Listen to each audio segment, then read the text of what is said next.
Article 88. Les phénomènes suprasensibles par Sandra Vimont.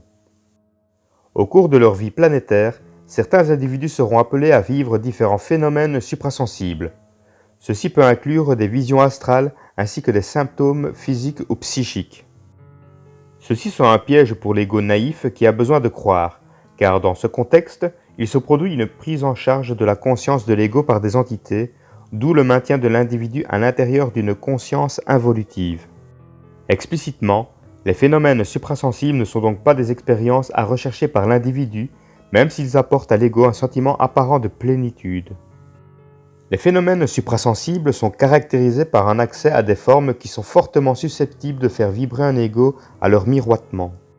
Ces formes, souvent de nature spirituelle ou religieuse, apparitions diverses, sentiments euphoriques ou amour intense, forte énergie, etc., ont donc un pouvoir magnétique sur l'ego inconscient, d'où le développement d'une fascination chez l'ego et d'où la spiritualisation de sa conscience. Cette spiritualisation fait partie du mensonge du plan astral sur la conscience de l'individu, car elle l'assujettit à vivre à l'intérieur de formes qui le maintiennent sous l'autorité d'entités vivant à l'intérieur du plan astral. Autrement apporté, ces entités chevauchent la conscience de l'individu inconscient de la nature insidieuse des plans astraux, tout en maintenant un lien karmique qui les unit. Peu importe le caractère du phénomène suprasensible, il est adéquat que l'individu qui vit l'expérience prenne conscience qu'il peut être testé, à savoir s'il a encore besoin de croire. Autrement apporté, l'individu a intérêt à ne pas tomber dans la croyance liée à la forme qu'il perçoit.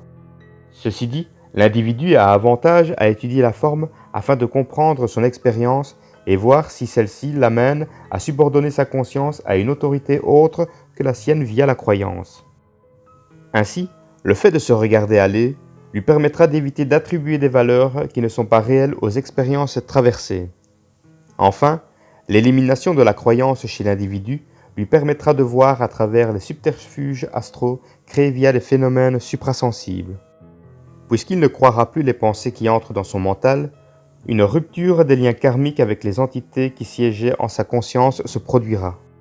La résultante est un ego ayant dépassé les limites de l'astral en sa conscience pour retrouver son lien avec les circuits universels, donc l'émergence d'une nouvelle configuration de son mental. À ce moment, il saura que la croyance est au mental inférieur ce que la vibration est au mental supérieur, et ce savoir fera partie de l'assise de son identité propre, de sa liberté. Il pourra alors vivre différents phénomènes suprasensibles avec un savoir réel qui ne l'assujettira pas à quelque chose qui semble plus grand que lui. Cet article provient du site www.supramental.biz, Voix narrative d'Orion Roméo.